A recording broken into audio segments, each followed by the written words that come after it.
Good nutrition gonna help you get more veins. When you see more dudes with veins, a part of it could, because I'm not a I have a doctoral in body functions, of course.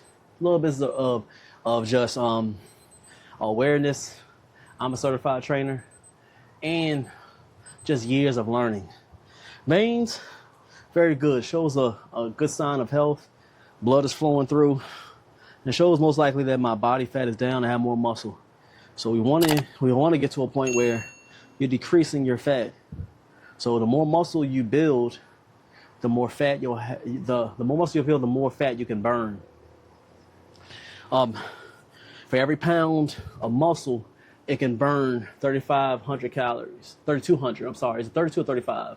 Fact check me in the description. It's been a while since I opened up that book, but I know it's 32 or 3,500.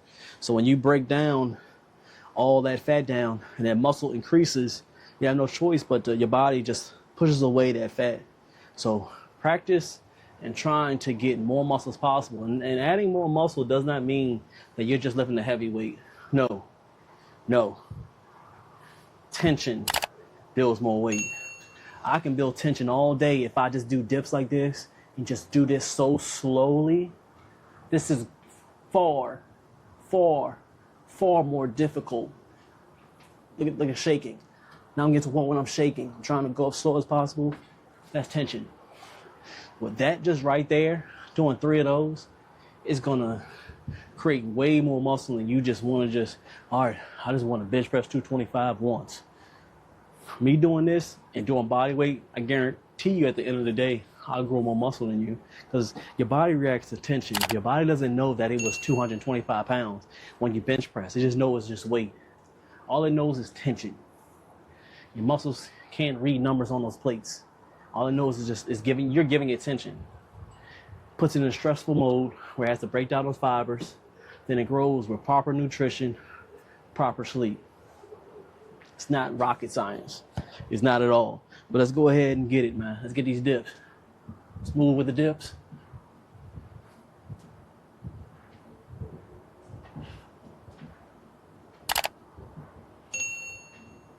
Look good. Here we go straight to the chins. About an inch away, we're gonna pull. Just need 10 of them. You're a beginner, try to do 7 to 10.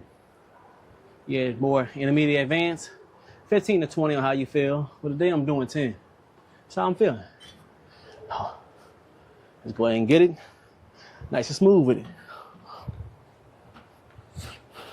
Pull. Every single time. Sometimes I like to hold.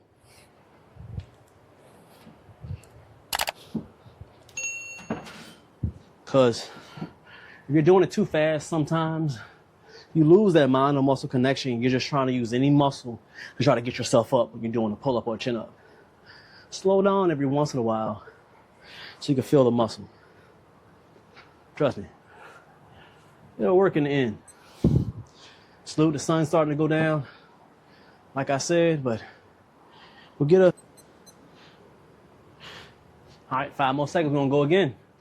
We got dips, and then we got overhand chins. That's what I call them. Get them forearms. Go roll again.